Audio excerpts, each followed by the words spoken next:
Well, it's October, so let's go ahead and do an October caddis. Actually, that's what's reported.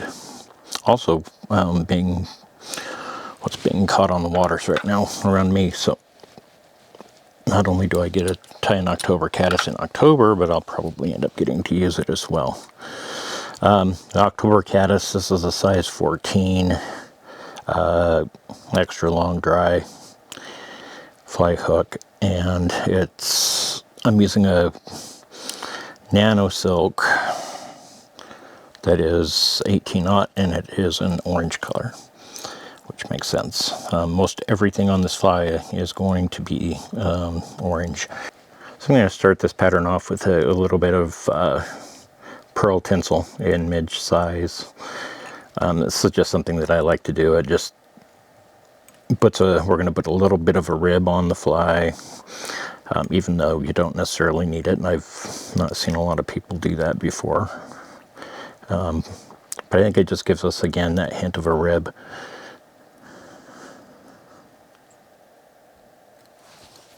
So once I've got that pearl tinsel in to serve as a rib, I'm going to turn into I'm actually using some Sow Scud dead orange in one of my larger packs here. And because this is a caddis, we're actually going to start dubbing it.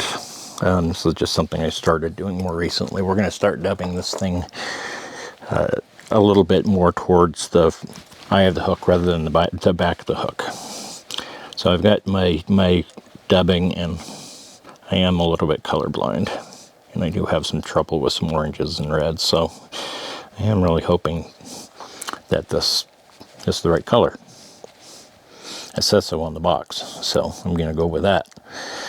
So I just dubbed on a little bit of this, and I'm going to start working my way back towards the bend of the hook, and I'll tighten this dubbing up a little bit as we go along. But one thing with caddis flies, and I only really started paying attention to this more recently, tend to be a little bit thicker towards the back end than they are towards the front end. So we're actually putting a bit of a reverse taper on this particular pattern. So I've just added a second helping of dubbing on here, so we can just take this up a little bit further. I don't need it to go too much further, but a little bit. With that in place, I'm going to go ahead and just grab that pearl tinsel that I had put into place. And I'm going to take pretty open wraps with this. Probably 4 at the most. Again, it's mostly going to, probably just for me, more than anything else. Probably the fish don't give a damn one way or the other. But I usually put some sort of a ribbing on my caddis flies, and so rather than using metal, like a gold rib or a copper rib, I'm using this Mirage. So it's a lot lighter because it's a dry fly. Go ahead and clip that off. So next we're going to tie in some elk hair. And this elk hair patch has been dyed orange, which will fit in nicely with this particular pattern. So I'm just going to find myself a nice clump.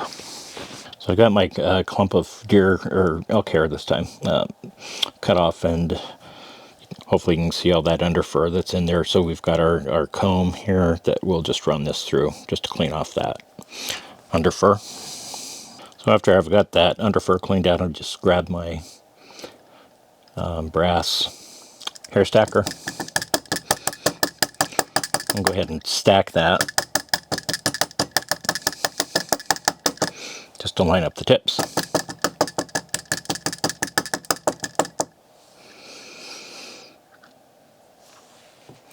So when it comes out of the stacker, we're hoping it's going to look something like that, where you can see those tips are now kind of lined up, and I'm going to come in and pinch those tips with my fingers to keep that alignment. I'm going to switch hands here, pinch really, really tight, but right now I'm just getting a measurement for where I want to cut this off. That's about like that. So when I'm tying with deer hair or with elk hair, with hair, especially with a wing like this, I tend to like to cut that off right at the very beginning rather than trying to clean it up later. So I'm just going to take a thread wrap over the top of that, and we'll go ahead and give it a nice tug down. That's where the nano silk kind of comes in handy on this fly, is because you can kind of crank down on it a little bit more. So we've got ourselves a nice orange wing going on here. And I'm just going to go ahead and clean that up a little. So now that I've got that cleaned up a little bit, the next thing we're going to do is we're going to put a hackle on this. And we're actually going to use a dyed orange hackle material. I've already got one of the feathers selected here that's the right size. So once I've got that stem cleaned off here, we're going to go ahead and tie that hackle feather in.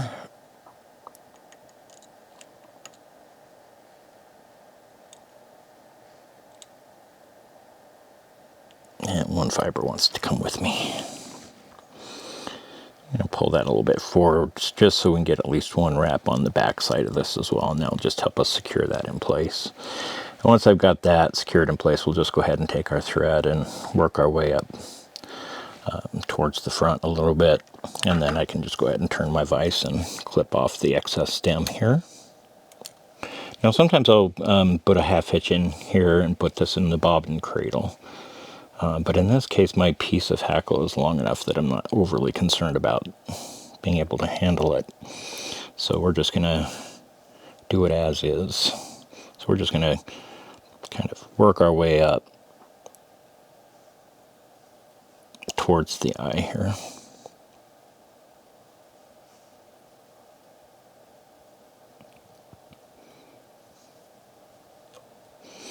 And that's going to be about good enough. So go ahead and take a wrap there to over the top of that stem to hold this in place.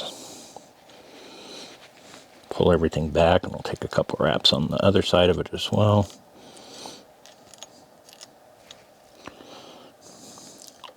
Got some stragglers, but that's okay. We'll clean them up.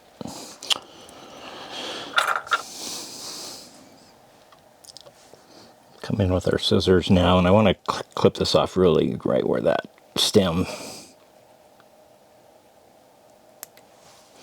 is. Okay, now that I've got that mostly cleaned up, try to take a few more wraps here. We're actually going to put a tiny little bit of dubbing to finish this off, and we'll go right back to that orange color, keeping with that theme. I do like the Sow Scud dubbing on this one,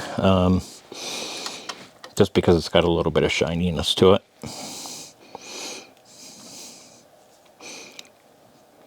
So I've got that dubbed on, and we'll go ahead and